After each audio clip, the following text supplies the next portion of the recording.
Hi everyone. So today we are going to talk about types of plants, which is a part of the chapter 7, Getting to Know Plants of grade 6 NCERT textbook. In this chapter we'll be talking about the different types of plants, the different parts of plants, um, flower in detail, and the exotic plants which are there across the world. So this is going to be a series of videos. For the first video, let us start with the types of plants.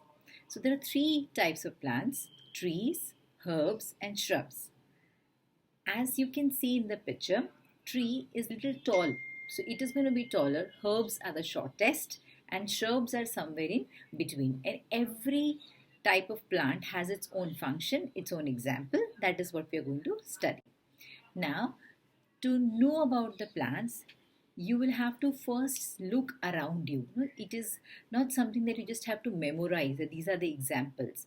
When you talk about herbs and shrubs and trees, basically it is also about the size of the plant. So you have to look around you. Which are the ones which are really tall? So they'll be the trees, the ones who are crawling on the ground. So they're creepers and they're climbers. And these are the herbs which are shorter. Shrubs which will be somewhere till your waist, or a little above that. So those plants are going to be shrubs, and they are going to be little bushy. And herbs are not that bushy; they are very thin with very less leaves. While shrubs are going to be very very bushy. Trees are going to be tall. So for trees, the trunk is very tall and trunk is strong, while for herbs and shrubs the trunk is going to be short. For herbs it is going to be very weak also, it's not that as strong as trees. So all these features help you differentiate between these three types of plants. So please go today, explore the surrounding around you and see which are the plants and which type does it belong to. So when we start with herbs, they are the plants with green and tender stems. Tender means very soft stems, and that is why they are called herbs. So they will not have any trunk in them. They'll only be stems and leaves and root under the soil. They're usually very very short, and they are also used for food, flavoring, medicine, or perfume. When we look at the example, you will understand which one are used for food, then flavoring, that is to add taste to your food, then for medicines and perfume. So when we talk about medicine, all of you know you have basil in your balcony or in your garden. That basil is nothing but a herb. Now, they may or may not have branches, so it can be just a straight stem or it can have branches. So if you see mint, if you have seen mint, the pudina, and the way they grow. So there is this brown stem, this is only one stem, and many leaves are sprouting out of it. But if you have it in your garden, there are going to be many stems, and each stem will have one root and a lot of leaves around it. So that's only having one branch. So you may or may not have branch, and the examples are wheat, paddy, rice. Rice and paddy is one and the same thing. Then we are going to have cabbage. So all these were the examples. Let us see the healing herbs which are used every day. The first one is the basil. The basil is a herb which grows up in a jar without any problems. It won't need a lot of fertilizer or sunlight. It can grow in a jar also. It's very rich in iron and vitamin A. It is a natural antioxidant that has an anti-inflammatory and antiseptic properties. That means if there is a swelling, it is going to remove it inside or outside your body. It also helps you kill the bacteria. That is why it's antiseptic, and you can add it to your salads and to numerous dishes as raw leaves. Not, you don't have to cook it, it is just raw, added to your meal, so that it gives you a lot of health benefits. Then the next is rosemary. Rosemary is a herb which is actually killing the cancerous cell. So if a person is having cancer, rosemary is very very useful in supplementing the tablets which the person is taking. So it's actually useful, it's aiding in the killing of cells, cancer cells. It is also very great for cooking, particularly the Mediterranean kind of food, and it is very rich in vitamin E, which is very good for your hair, for your skin, and it has antioxidant properties. Then we have coriander, which is dhania. This herb actually protects the liver. It's excellent, and when combined with salads and fluids, so as the food that you're eating, Your mother must be sprinkling coriander, pieces of coriander in it, and we have the habit of removing the corianders. So please don't remove the corianders because they actually have a lot of health benefits. So you should eat the coriander on the top of your salads, on sabji, on dal, plus in the buttermilk that you drink. That also coriander can be added. Then you have sage. So when it comes to fighting contagious and bacterial diseases, sage is the queen of all herbs. Also, it is outstanding in the fight against diabetes and prevention of Alzheimer's. Alzheimer is a disease where a person starts forgetting. So it normally happens in old age when a person starts forgetting what has happened with him. So they don't remember what happened before 10 years or 5 years or 2 days or 2 months, or they don't even identify the relationships that they are into. So all these things can be fighter with this herb. Then we have lemon balm.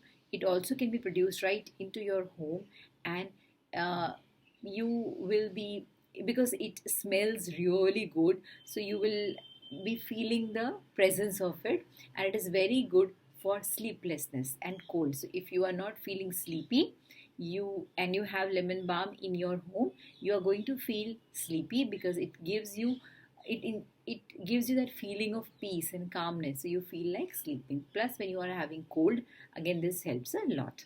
Then thyme is ironic in vitamin B, A, B, C, calcium, potassium, magnesium, and so many things are there in thyme, and this plant is very useful for the septic system. That is, it prevents sepsis, that is formation of pus. It prevents that, and thyme tea is an excellent source for improving your fitness in overall life.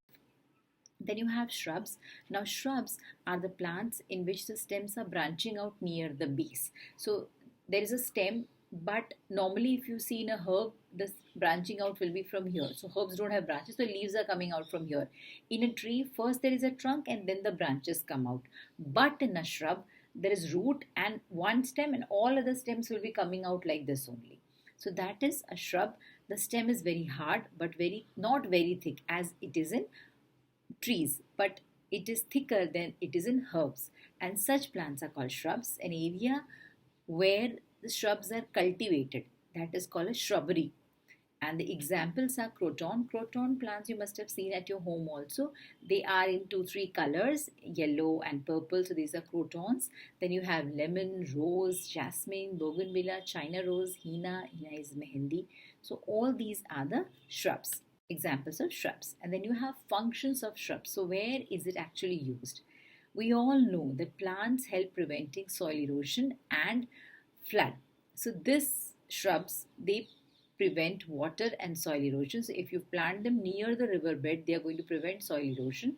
They are very good source of fuel, wood and pole. So because trees are pretty tall, so you have to climb up to cut the branches. But a shrub is short, so if anyone needs fuel, for fuel they need wood. So for cooking food they need wood, then this can be a very good source.